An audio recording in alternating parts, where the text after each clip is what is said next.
ನಟಿ ಪವಿತ್ರ ಲೋಕೇಶ್ ಅವರು ಇನ್ನಿಲ್ಲ ಅಂತ ಹೇಳ್ಬೋದು. ನಿಜಕ್ಕೂ ಕೂಡ ಇದು ಅಭಿಮಾನಿಗಳಿಗೆ ಕಣ್ಣೀರ ಸುದ್ದಿ ಅಂತಲೂ ಕೂಡ ಹೇಳ್ಬೋದು ಸ್ನೇಹಿತರೆ. ಹೌದು, ಅಭಿಮಾನಿಗಳೆಲ್ಲರೂ ಕೂಡ ಇವರ ಮೇಲೆ ಸಾಕಷ್ಟು ಪ್ರೀತಿ ಇಟ್ಕೊಂಡಿದ್ರು ಅಂತ ಹೇಳ್ಬೋದು. ಯಜಮಾನ ಸಿನಿಮಾದಲ್ಲಿ ಸೂಪರ್ ಡೂಪರ್ ಆಗಿ ಅಭಿನಯಿಸಿದಂಥ ನಟಿ ಪವಿತ್ರ ಲೋಕೇಶ್ ಅವರು ಇಂದು ನೆನಪಿಗೆ ಮಾತನ್ನು ಉಳಿದಿರುವಂಥದ್ದು.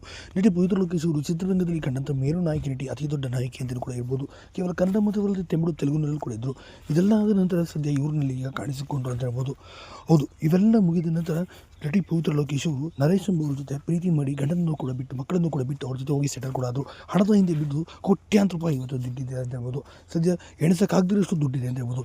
ಹಣಕ್ಕಾಗಿ ಪವಿತ್ರ ಲೋಕೇಶ್ ಅವರು ನರೇಶ್ ಅವ್ರನ್ನೇ ಕೂಡ ಮದುವೆಯಾಗಿ ಅವ್ರ ಜೊತೆ ಫುಲ್ ರೊಮ್ಯಾಂಟಿಕ್ ಫೋಟೋಸ್ಗಳನ್ನು ತೆಗೆದು ಕೂಡ ವೈರಲ್ ಕೂಡ ಮಾಡ್ಕೊಂಡ್ರು ಅಂತ ಹೇಳ್ಬೋದು. ಹೀಗಾಗಿ ಚಿತ್ರರಂಗದಿಂದ ಇವ್ರನ್ನ ಕೈಯೇ ಬಿಡಲಾಯಿತು. ಇವ್ರನ್ನ ಹಾಕೊಂಡು ಪೋಷಕ ಪಾತ್ರಗಳನ್ನು ಮಾಡಿಕೊಂಡ್ರು. ಆ ಸಿನಿಮಾಗಳು ಕೂಡ ಓಡೋದಿಲ್ಲ. ಅಭಿಮಾನಿಗಳು ಕೂಡ ಆ ಸಿನಿಮಾದಲ್ಲಿ ಇವ್ರನ್ನ ಪೋಷಕ ಪಾತ್ರದಲ್ಲಿ ಕೂಡ ಒಪ್ಪೋದಿಲ್ಲ. ಹಾಗಾಗಿ ಇವರು ವೈಯಕ್ತಿಕ ಜೀವನದಲ್ಲಿ ಆರಾಮಾಗಿ ಇರಲಿ ಅಂತ ಇವ್ರನ್ನ ತೆಲುಗು ಚಿತ್ರರಂಗ ಆಗಿರ್ಬೋದು, ಕನ್ನಡ ಚಿತ್ರರಂಗ ಆಗಿರ್ಬೋದು ಯಾರು ಕೂಡ ಅವಕಾಶ ಕೊಡದೆ ದೂರ ಇಟ್ಟರು. ಆದರೆ ನಮ್ಮ ಪವಿತ್ರ ಲೋಕೇಶ್ ಏನು ಅವಕಾಶ ಕೊಡಿದ ತಕ್ಷಣ ಸೈಲೆಂಟ್ ಆಗಿಬಿಟ್ರು ಅಂದ್ಕೊಂಡ್ರೆ.